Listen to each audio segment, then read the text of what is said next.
snake titties from Snaky Montana. Mama, I made it. I'm officially a green screen YouTuber. I got my quirky thing to sit on. All I need to do now is be white. Anyway, something I actually am is a dinosaur. Maybe I look young to you, but between you and me, I'm over 25. Dude, what the f***? Why are you f***ing here, man? You're so old. Where's your wife? Go home to your family, dude. That's actually the reason I'm sitting down. I can't stand up for the whole video. I may be unk, but I'm still a kid at heart. I love illustrations. Anime, manga, random artists on Twitter. People have the talent to just draw this in their free time. I'm just doom scrolling all day. But maybe the first kind of illustrations I can recall are from video games. So I'm going to talk about some of my favorite artists and what makes them live in my head and apartment rent-free.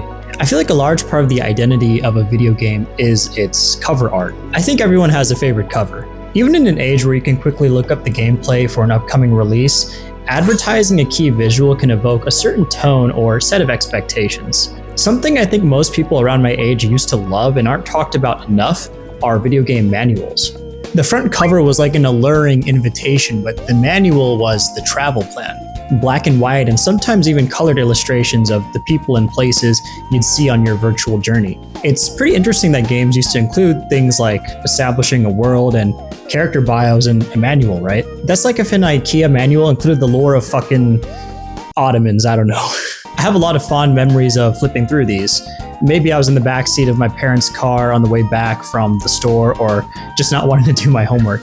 For a while, I thought I was the only one who likes these things, but based on these eBay prices, yeah, there's more nerds out there like me. I read so many when I was younger, but one series that sticks out in my mind is Sonic. God damn it! Sonic in the 2000s was so anime. There was always some dark plot going on and cool angular designs for the characters. This is like if Akira Toriyama wrote a manga about Mickey Mouse. A big part of that edgy aura was definitely Yuji Uekawa's depiction of the cast. It has this playful yet cool attitude with the dynamic posing. When I look at it, I think of the art of like Takashi Murakami, chunky graffiti art, and Animaniacs rolled into one. I think any guy around my age who grew up with Sonic Adventure 2 can look at the cover and be like, hell yeah, this fucks.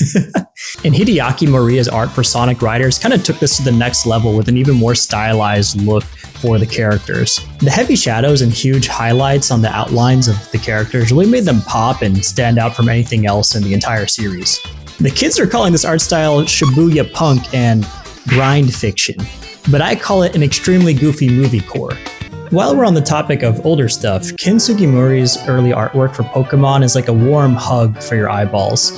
The earlier depictions of Pokémon had soft, dreamy watercolors that gave you just enough detail to imagine what the hell this was supposed to be. That's a penis. But the line art itself is also full of these pointy bits. I feel like a big draw for me and many other kids was that Pokémon simultaneously had a cute and cool look. And it wasn't just the Pokemon themselves. A lot of the human characters had a unique style and shape language to communicate their personality. You can infer maybe what the characters do in this world besides just battling. It helped players immerse themselves in the world. Every kid imagined what Pokemon they would have if they were real, right? It wasn't just me, right? And since Pokemon was a 2D game for the longest time, there's even the pixel art itself, which to an extent further helped communicate the personality of each Pokemon. And this extended to other RPGs that had minimalistic depictions of its characters. The existence of the promotional art gave more credibility to the world. We know that we're just seeing abstract, chibi versions of the characters, so our mind can fill in the gaps and imagine how it might really look like. Because God knows the new games ain't doing it justice, am I right? Hey, real quick, if you like the video, please do that and subscribe. And also hype the video. What the fuck is hype? I just started this YouTube thing and they already introduced something that I don't even know how it works. Okay. Nowadays though, it's pretty common to see ultra realistic 3D renders of characters promoted as the art itself. Boot up a PS5 game and you can see every pore on the sad dads, and as impressive as that is, it's interesting seeing older 3D models in retrospect. I really miss these crusty ass 3D renders, man. Obviously these were impressive visuals back in the day, but now they've evolved into kitschy reminders of how 3D games started. That sounds a bit harsh, so I want to clarify, low poly art is still really charming and appealing in its own way.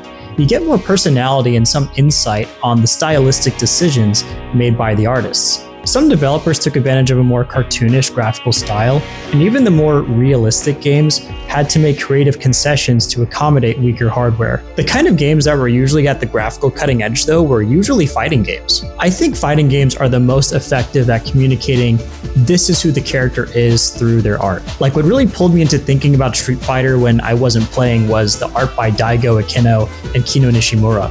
Take Daigo's art of Ken in Third Strike. It's just him crossing his arms with a smirk on his face, but it so easily tells you the kind of character he is.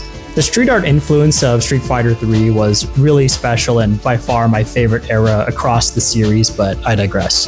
Kino Nishimura's art shows you what these characters are doing in their spare time with some fun and cute scenarios of them hanging out. I like her sketchy line art and the casual scenarios she draws the characters in, as well as the, I think, Copic markers and pencils she uses for the coloring. On the flip side, I also love the darker, moodier visuals of Tekken by Takuji Kawano. Most of the Tekken games kind of have this campy anime aesthetic, but Tekken 4 was the one that really ups the realistic and darker depiction of the cast. Tekken is so crazy, man. Like, you go from the most 90s hair metal game ever with Tekken 3, and then in the very next game, the funny Jaguar guy is contemplating murder against a man who killed his best friend or something. So all of the artists I've talked about so far are amazing, but these next two are my favorite illustrators, full stop. Both Yoji Shinkawa and Yoshitaka Amano evoke similar feelings in me, even though they can be on polar opposite ends in terms of their tone. But let's start with Shinkawa. Shinkawa uses like a Japanese ink brush technique for the design of his characters. He uses a lot of shadows and brush strokes to give the characters a dark, ethereal appearance. It's like we're catching a glimpse of how these characters look in the shadows, which is pretty fitting given the source material. What makes me go back and admire his work so often is his almost abstract depictions of people. He draws just enough so that the characters have form, and your mind automatically fills in the gaps. It gets more apparent the closer you look at his illustrations. I see some silhouette or shape just slightly different every time I look at them. It's also really impressive and surprising how well this style translates to his mechanical designs. It's a really unique mix of machinery and bestial anatomy. In contrast to how over the top the outward appearances are, I love the excruciating levels of detail outlined for their inner workings. It's so meticulously designed you can almost imagine them being real. And I can't ever imagine playing a Kojima game without Shinkawa's influence. So on the other side is Amano. Again, more ethereal and sometimes moody designs, but Amano's art can also be more whimsical and eccentric, almost like something from Alice in Wonderland.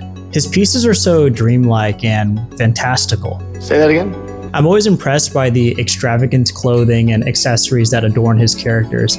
It's clearly pulling from real-world cultures, but it's an eclectic mesh that forms its own unique style. And the characters are often drawn in heavily stylized poses with blank facial expressions.